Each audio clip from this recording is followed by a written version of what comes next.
சப்பாத்திக்கு இந்த காம்பினேஷனை நீங்கள் ட்ரை பண்ணியிருக்கிறீங்களா? தேங்காய் பால் சப்பாத்தி, அதுக்கு செம க்ரீமியாக சூப்பரான டேஸ்டான பருப்பு பால் கறி.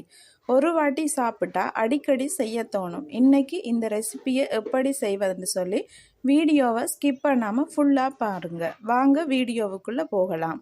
இந்த தேங்காய் பால் சப்பாத்தியும் பருப்பு கறியும் செய்கிறதுக்கு ஃபர்ஸ்ட்டுக்கு நான் இந்த சுண்டால கோதுமை மா எடுக்கிறேன். 4 கப் கோதுமை மா எடுத்துருக்கிறேன். அதோட இந்த கோதுமை மாவுக்கு தேவையான தூள் உப்பு சேர்க்கிறேன். நீங்கள் சுடு தண்ணியில் கல்லுப்பு மிக்ஸ் பண்ணி தண்ணியாகவும் சேர்த்துக்கொள்ளலாம். பட் நான் தூள் உப்பு சேர்க்கிறேன். சேர்த்துட்டு ஒருக்கா மிக்ஸ் பண்ணி விடுங்க. பாருங்க, நான் ஒரு பாதி தேங்காயை இதே மாதிரி உடைச்சு துண்டு துண்டாக கட் பண்ணி சேர்த்துருக்கிறேன். சேர்த்துட்டு நான் முதல் 1 கப் பால் சேர்க்கிறேன். இது கட்டி பால் சேர்க்கிறேன். சேர்த்துட்டு அந்த கோதுமை மாவோட நல்லா மிக்ஸ் ஆகி வரணும். அதுக்கு பிறகு கொஞ்சம் கொஞ்சமாக பால் சேர்த்து குழைச்சி கொள்ளுங்க. இந்த தேங்காய் பால் சேர்த்து குழைக்கிற சப்பாத்தி ரொம்ப சாஃப்டாகவும் இருக்கும், டேஸ்டாகவும் இருக்கும். கண்டிப்பாக ட்ரை பண்ணி பாருங்க. 2வது கப் தேங்காய் பால் கொஞ்சம் கொஞ்சமாக சேர்த்து கையால் நல்லா பிசைஞ்சு எடுத்துக்கொள்ளுங்க. இந்த தேங்காய் பால் எல்லா மாவோடையும் நல்லா மிக்ஸ் ஆகி வரணும். கையில் கொஞ்சமாக எண்ணெய் தடவிட்டு இதே மாதிரி அந்த மாவுக்கு மேலே பூசிட்டு நல்லா பிசைஞ்சு உருட்டி எடுத்துக்கொள்ளுங்க. மாவை நாங்கள் ஒரு 15லேருந்து ஒரு 20 நிமிஷம் மாவை இப்படியே நாங்கள் மூடி வைக்க போகிறோம். ஏன்னு சொன்னால் தேங்காய் பால் சேர்த்துருக்கிறோம். இதுக்கு அப்ப சோடா எதுவுமே சேர்க்கல. அதனால் மாவு நல்லா ஊறி வரணும். பாருங்கள், இப்பயே எவ்வளோ சாஃப்டாக இருக்குண்டு. இனி வாங்க நான் பருப்பு கறி எப்படி செய்கிறேன்னு சொல்லி பார்ப்போம். ஃபர்ஸ்ட்டுக்கு மைசூர் பருப்பு தான் எடுத்துருக்கிறேன். இதை நல்லா 3 தண்ணியில் கழுவிட்டு எடுத்துட்டு வந்துருக்கிறேன். இதை இப்படியே நான் அடுப்பில் வச்சு வேக வைக்கணும். பருப்பு நல்லா அவிஞ்சு வரணும். அது அவிஞ்சு வர அளவு தண்ணி விட்டால் காணும். அதுக்கு பிறகு நாங்கள் தேங்காய் பால்லாம் சேர்க்க போகிறோம். பாருங்கள், பருப்பு நல்லா அவிஞ்சு வந்துட்டு இந்த டைமில் தேங்காய் பால் 2ஆம் பால் சேர்த்துக்கொள்ளுங்க. இதுக்கு நான் ஒரு பாதி தேங்காவை அரைச்சி முதல் பால் 2ஆம் பால் எடுத்து வச்சிருக்கிறேன். ஸ்ரீலங்கன் ஸ்பெஷல் பருப்பு பால் கறி தான் இன்றைக்கு வைக்கிறோம். இந்த பருப்புக்கு தேவையான மஞ்சத்தூள் சேர்த்துக்கொள்கிறேன். அதோட உள்ளியும் மிளகும் நான் உரல்ல இடித்து வச்சிருக்கிறேன். அதை அப்படியே சேர்த்துக்கொள்கிறேன். முழு மிளகும் உள்ளியும் நல்லா இடித்து எடுத்துக்கொள்ளுங்க. அரைக்கக்கூடாது. நல்லா அம்மியில் இல்லாட்டி உரல்ல நல்லா குத்தி எடுத்தீங்கன்னு சொன்னால் அந்த மிளகு ஒன்றும் பாதியுமாக வரும். அதோட கல்லுப்பும் சேர்த்துட்டு நல்லா மிக்ஸ் பண்ணி விட்டுட்டு இந்த பருப்பு கறி நல்லா கொதிச்சு இந்த பருப்பு நல்லா அவிஞ்சு மிக்ஸ் ஆகி வரணும். இந்த டைம்லையும் ஒருக்கா மிக்ஸ் பண்ணி விடுங்க. நான் இதுக்கு தாளித்து சேர்க்க போகிறேன். செத்தல் மிளகாய், வெங்காயம், கருவேப்பிலை, வெந்தயம், சீரகம் எண்ணெயில் வதக்கிட்டு தேங்காய் எண்ணெய் தான் யூஸ் பண்ணியிருக்கிறேன். வதக்கிட்டு அதையும் சேர்த்து நல்லா மிக்ஸ் பண்ணி விடுங்க. இதுதான் இதுக்கு டேஸ்ட் கொடுக்கறது. செத்தல் மிளகாய், பச்சை மிளகாய் சேர்க்கக்கூடாது. செத்தல் மிளகாய் சேர்த்து நல்லா எண்ணெயில் பொரிய விட்டுட்டு வதக்கி எடுத்துக்கொள்ளுங்க.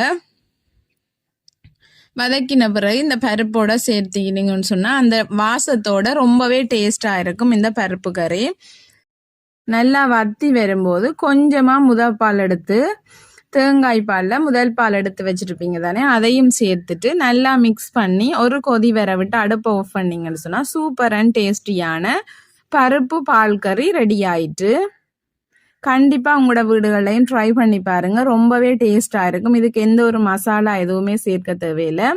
ஈஸியான முறையில் செய்து காட்டியிருக்கிறேன். இனி வாங்க இப்படி சப்பாத்தி செய்கிறேன்னு சொல்லி பார்ப்போம். கையில் கொஞ்சமாக எண்ணெய் தடவிட்டு பாருங்கள், மா நல்லா ஊறி வந்துட்டுது. இதை திரும்பவும் கையாலேயே பிசைஞ்சு எடுத்துக்கொள்ளுங்க. இதே மாதிரி போல் ஷேப்புக்கு உருட்டி எடுத்துக்கொள்ளுங்க மாவை.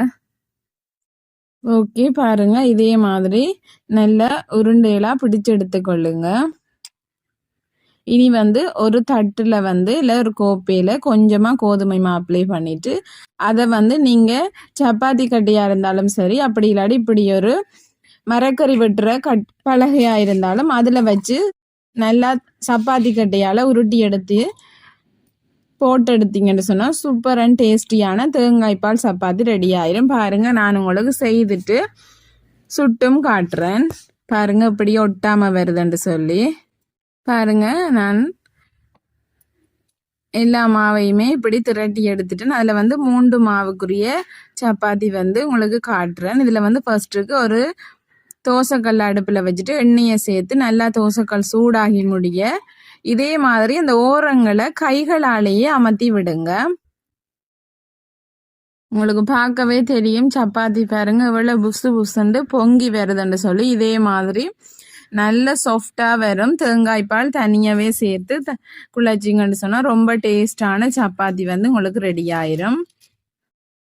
ஓகே, சப்பாத்தி ரெடி ஆயிட்டு இனி நான் மற்ற சப்பாத்திகளையும் சுட்டுட்டு உங்களுக்கு காட்டுறேன்.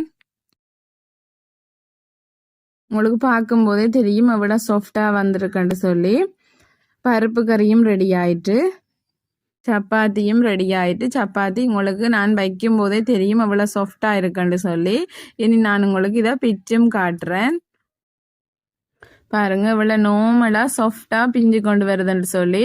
சூப்பர் அண்ட் டேஸ்டியான ஹெல்த்தியான தேங்காய் பால் சப்பாத்தி உடனே ரெடி ஆயிரும். பாருங்க உள்ளுக்கெல்லாம் இவ்வளோ சாஃப்டாக இருக்குன்னு சொல்லி கண்டிப்பாக வீட்டில் ட்ரை பண்ணி பாருங்க. உங்களுக்கும் பிடிக்கும், உங்களோட கிட்ஸுக்கும் வந்து ரொம்பவே பிடிக்கும். கோதுமை மாவு வந்து உடம்புக்கு வந்து ரொம்பவே ஹெல்த்தியும் கூட. கண்டிப்பாக வீட்டில் ட்ரை பண்ணி பார்த்துட்டு எப்படி இருக்குன்னு சொல்லி கமெண்ட் பண்ணுங்கள். ஓகே, இந்த வீடியோ பிடிச்சிருந்தா லைக் பண்ணுங்கள், கமெண்ட் பண்ணுங்கள், ஷேர் பண்ணுங்கள். நிறைய நாளாக வீடியோ போடாததுக்கு சாரி. தேங்க்யூ. நெக்ஸ்ட் வீடியோவில் சந்திப்போம். மறக்காமல் ரெச்சி கிச்சனை சப்ஸ்கிரைப் பண்ணிக்கொள்ளுங்க.